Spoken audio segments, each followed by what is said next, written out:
Okay, hello everybody. It's Amy Fox with Work in Progress Texas. I am live in our Facebook group, and today's topic is about creating delicious meals, meal planning, prepping, and it somewhat aligns with last week's conversation, which is really about creating your own custom nutrition plan.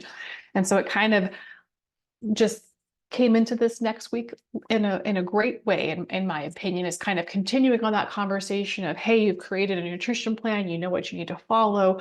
So how do we create our recipes, grocery shopping, meal planning? And for so many people, meal planning is super daunting. And I get it, especially if you've got kiddos and family and people to plan for. I realize that David and I have just ourselves. That's all we're having to think about. We're not having to have a kid sit at the table and not feel like eating something, trying to plan for the whole family and everybody. I totally get that there are different dynamics that every family experiences. But I have heard similar obstacles, struggles, or challenges from single people, from couples, from families. Like it's really kind of across the board. So when I'm trying to think of like, how do I present solutions or how do I give you guys support and help in this area, there's still a level of commitment and creating some time and planning for it. But ultimately, it's doable. It doesn't have to be daunting. And I wanted to give some disclaimers at the beginning too, for people who are like, I have no interest in meal planning. I do not want to do this. It sounds terrible. So let's just like, get in front of it. First off, you don't have to meal plan. You really don't. But let's be honest, if you are on the go, you don't work from home, you commute to a job, you've got a lot of things to juggle, we can't deny that having things ready to grab makes your life so much easier. First off, if you're grabbing things at a fast food restaurant, or you're grabbing things on the go in a gas station, or you're still grabbing for something. So what we're trying to do is grab for things that are going to suit you and your purposes and your goals. It's different from the off, event that happens where you like are scrambling for something and you didn't bring something, or something takes longer than you expected and you're starving. Like that's a different scenario. I'm talking about every single day stuff. How do we get in front of it? And I know that everyone has a demanding schedule. So if you are somebody who's like, I don't want a meal plan, I don't want to block that time, I don't want to try to figure that out, you can delegate this to other sources. There are great companies out there. One's called Factor, one's called Icon Meals, one's called Trifecta. If you Google and research meal plan companies, there's actually a lot that are popping up, and a lot of them will be macronutrient friendly. A lot of them will be, you're not necessarily always having to nuke it in the microwave. Maybe you're reheating it in the oven. There are lots of choices out there. You just have to decide financially, does that balance out with cost? Because sometimes when you're paying and delegating something, you're getting your time back, which is precious and that has value. There's dollars to your time.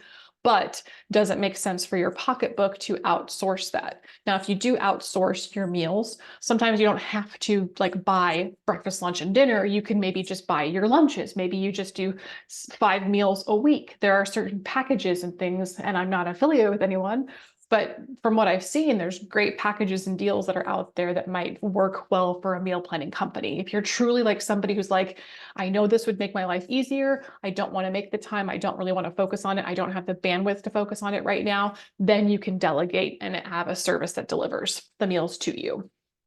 The next level to that, like let's say you're graduating from that and you're like, okay, hey, I'm ready for the next level. The next level would be literally just having your groceries purchased. If you have to do Instacart, which you're going to pay extra for, so be it. There are lots of grocery stores out there that also provide a curbside service, so you can order things online. HEB, best grocery store in the whole wide world in Texas, so good.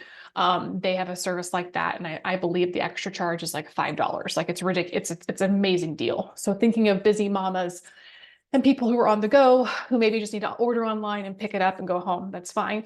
But really, if you just have your groceries purchased, if you have that, if you committed to that during the week, that can be half the battle, because there's so many things that you can grab and go. You can get deli meats, you can get string cheese, you can get nuts and seeds, you can make yourself a sandwich. Don't underestimate the amazingness of a sandwich. You can get, did I say yogurt? I can't remember. there's lots of little odds and ends that you can grab and go. And certainly we're trying to focus more on whole foods than processed foods or nuking things or heating up things, but you have options. Sometimes it's just about getting what you need and throwing it in the microwave. Sometimes that just happens. But again, we're thinking like long-term here, like building our way up. The next thing is going to connect to what we talked about last week, which was finding the foods that you love and finding the foods that you hate and making sure that you've got this list that you are referencing for what you enjoy eating. The majority of people eat the same things. So I never, and I'll be bold here, I never like the excuse that I need to spice it up. I want to eat something different. And I challenge you and think like, are you somebody who truly goes out to eat and eat something different every single time? If you are, and by different, I mean, when you go to a restaurant, are you always ordering different things off the menu, or are you going to the restaurant for that specific food? I think a lot of us can eat the same things, especially if you put in rotation, a couple of different choices. The other way to keep that rotation interesting is to change the spices, the sauces, and the ingredients that you are cooking with. So for example, take chicken. Chicken's probably the most versatile. You can do it salt and pepper, make it super plain, and then add sauces later, add cheeses later, throw it into a salad, throw it into a wrap. You've got lots of versatile ways. Like one of the things David had suggested, like getting a rotisserie chicken, shredding it all up. Is it always organic? Is it grass? Is it pasture raised? Maybe not. Who cares, right? There's some things where we're kind of like, let's level out what's most important here. But you can take a rotisserie chicken and you can throw it in a salad, in a wrap. You can throw it in rice. There's so many things you can do with it and repurpose it and make it interesting. So how we make things interesting is you have teriyaki one night, barbecue one night, spaghetti sauce of some kind one night, cream of mushroom one night. Like you're kind of changing the sauces and the flavors that go with that specific item to create some variety. And then of course, when you're cooking your meals, especially dinner time, that would be the time to make more of what you're cooking so that you can have it for lunch the next day. I find most of the time people are eating breakfast and dinner at home, and it's that lunchtime or maybe a couple of snacks throughout the day that need some additional purchasing or support or planning, because a lot of people are going out to lunch for something like that. So we're trying to save you money from eating out. We're trying to make sure you know what's in your food, which is when you prepare it, that's when you know what's in your food. And then we're also trying, for many people, controlling your calories depending on what kind of phase you're in for maintenance or calorie deficit or whatever. So the next level, okay, so we've done like, meal, like we've kind of gone up our way here. The next level would be picking, like if you're going to grocery shop, picking specific days that meals are landing on. And it doesn't mean that you have to stick to that schedule necessarily, but it's just kind of giving yourself a guide. All you're doing is planning and giving yourself something to follow. Like on Monday, we're going to have ground beef and red sauce. On Tuesday, we're going to have salmon. On Wednesday, we're going to have chicken fajitas. On Thursday, we're going to have, I don't know, steak and potatoes and asparagus. And Friday, it's going to be pizza night. Like that's what you would do. And if you just know what that is, you went to the grocery store, you planned out the dinners, you know what they are, you made a little extra for lunch the next day, you pretty much have taken care of the majority of your meals during the week. And all you have to really worry about is the breakfast stuff too. And then obviously if you've got families, we're just, again, I cannot talk. We're creating bigger portions to have for the next day. Now, some people might argue that they don't like leftovers. If you're someone who doesn't like leftovers, you comment in the comment section and we'll address it there. Don't want to address it here, but I don't have my thoughts. I didn't plan to talk about that right now. So it's just a matter of like, if you don't like leftovers, we'd have to figure out what you could reheat that you would enjoy, because there is something out there that you have to have for leftovers. First off, we don't want to be wasteful.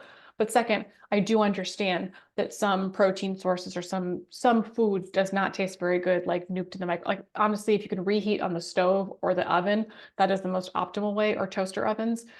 So I understand like the microwave is the one that really usually kind of makes the food not as good. So if you're somebody who doesn't like leftovers, it could be how it's being reheated, and maybe we find a different way to do that. Okay. So when I talk about setting aside a time, oh my gosh, I can't talk. So sorry. It's been a week. when I talk about setting time aside to do meal planning, taking inventory, planning balanced meals, considering your dietary restrictions, batch cooking would be things like cooking a bunch of proteins, cooking a bunch of rice, cooking a bunch of potatoes, those kinds of things, having those prepared. Mixing things up would be kind of changing the sauces, spices, and the things that you put all around the protein or the food or the whatever, using leftovers, keeping it simple, sticking to your shopping list, staying flexible because things are going to change. Like those are kind of some basic principles when it comes to meal planning. What you're really trying to do is take an hour or two on a weekend or whatever day makes most sense for you and getting things planned out for the week. And it's going to save you so much time. So what I wanted to show you was something that we provide our clients, which is monthly meal plans and recipes. And I would be shocked if somebody actually took this whole recipe and meal plan layout and actually did every single thing on there. What my recommendation for people to do is to take one of the recipes or something that catches your eye and maybe pick 2 or 3. Maybe you pick a breakfast, lunch, and dinner off of these and you add them to your inventory or whatever. We've got our shopping list off to the side here, and we've got our breakfast, lunch, and dinner off to the side here. So it's literally laid out for them if they truly want to follow it from start to finish. And by the way, for people who are watching this, who want a free meal plan or whatever, comment below, let me know, and I will get it to you.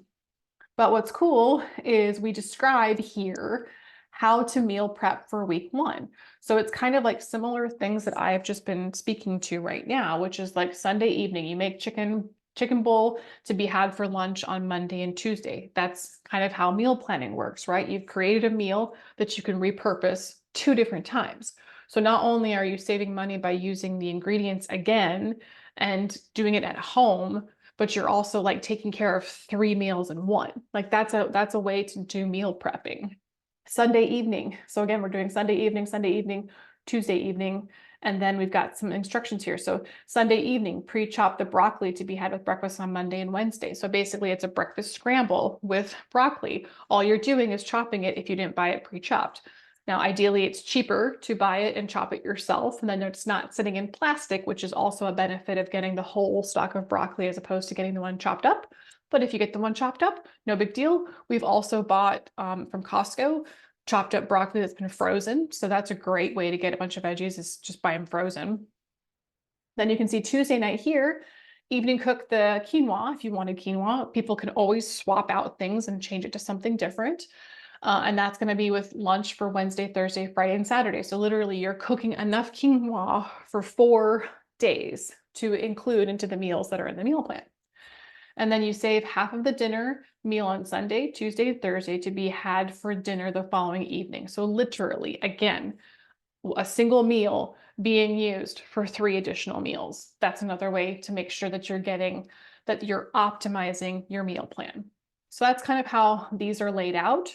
And then what's cool is we also have, there's always 2 downloads for people. There is the layout of the meal plan and then the recipes. So the recipe bundle goes through the breakfast, lunch, and dinner, and they can come here and simply start to get the ingredients for whatever said breakfast option, lunch option, dinner option they wanted. And what's cool too is our meal plans pretty much cover, they're usually around that 500-ish calorie range. And they've got the protein and fats and carbs, which is super easy for tracking purposes. I'm trying to remember if I showed this last week, and I apologize if it's a little if I did touch on this in more detail, but I think it's just a reminder of like, one of the ways that meal plans work is that here's your recipes if you're trying something new, so you know how to prepare it. And then of course, I think the most useful tool is just that example of how does that Monday, Sunday through Saturday look, and what is for each item. And this does remove having to make another decision. And then you've got your shopping list off to the side, but that meal prep stuff, like literally laying out the week for you, which is super, super helpful to see that you're taking a single meal and you're repurposing it for multiple meals. I mean, that's ultimately what meal prepping is. There's not, I know that people are experts in it. And I'm not identifying myself as an expert or David as an expert, but all I can speak to is that for us, we've taken recipes like this and have had fun with them. We've taken macro cookbooks. We've taken amazing other types of cookbooks and just pulled things from them to make something different. You know, if we've been making chicken in teriyaki or just regular grilled, and then last night David's like, let's do Caesar salads. Like, I kind of want a different feel and flavor to the chicken because we've got a lot of chicken in the freezer that we have to get through. So sometimes just finding different spices and ways to, you know, bring it back to life as opposed to have maybe those 3 recipes that you normally go to is how you would add some variety. And really, I think the biggest thing is identifying, you know, what's your personality? Are you somebody who's like trying to do the bare minimums because the bandwidth that you have is very limited? Maybe that's where you delegate. Maybe it's where you have a lot of grab and go stuff. Like maybe you're making sandwiches, you're making breakfast wraps. We share recipes of so many types of wraps that are out there. You can get low carb tortillas, you can get high protein tortillas. I think tortillas are awesome. And they're so versatile to create breakfast burritos and sandwiches. And that's how you can repurpose things too, is, you know, again, like the chicken example, like you can have a chicken breakfast burrito, like there's nothing wrong with eating that in the morning, but you can also take that chicken and repurpose it for something else in the evening. The things that when you're storing your food, a lot of the times, if you're planning to have it a couple of days later, it's good to freeze it. So that's where you might see some meal containers come in really handy. They work great in the fridge too. But if you're measuring out the stuff and you're cooking it all in one afternoon, let's say you take your Sunday afternoon, and I think once we finally get to the new house, we'll probably do like a meal prep Sunday or something. But you're just basically batching out all of the things. That way they're ready to go. I mean, if you think about people who've got a really busy lifestyle, maybe they're juggling kids and family and work and all of that. If you're taking that 2 hours to cook up a bunch of chicken breasts and some rice and a vegetable side of some kind, and then you've got fruit to grab and yogurt to grab and deli meats and cheeses and things like that. I mean, you're pretty much set for like what you need, and keeping it simple is your best friend anyways. So let me see anything else on my notes that I want to add. I don't think so, but if you want a meal plan example just to see what it looks like, let me know. I have no problem sharing one of these with you and letting you see like how we serve people. I mean, this is part of one of our parts of our program that people want to jump in for, to have group coaching calls and meal plans on a monthly basis. Let me know. I actually need to upload the March stuff because we get them too. So that is what I think. That's what I have for you. If you have any questions, hopefully this was of value. I know I'm a little scatterbrained today, and I apologize. It's just been one of those weeks, but I thought this really complemented last week's conversation. You picked your nutrition plan. Now pick the style of person that you are when it comes to meal planning. What makes the most sense? Is it just stocking up your pantry and your fridge, having things ready to go? Is it cooking things ahead of time? Is it sectioning out in a little tub so it's easy to grab and go? Is it cooking a bunch at nighttime and then having some left over for the next day? Is it planning all of your dinners so that you can kind of plan your lunches around that? You've got options. And then the other option, do you outsource it? Do you have a company do it for you so that you don't have to think about it, because you get to pick what you like? And again, we're all about eating what you want. Like, don't eat what you don't like. So I think I'm going to call it good. If I think of anything else additional with meal planning, or people want to chime in on that, on what's worked for them, would love to hear from you. If you need anything else, let us know. And I appreciate you guys watching either the replay or this live. So thank you so much.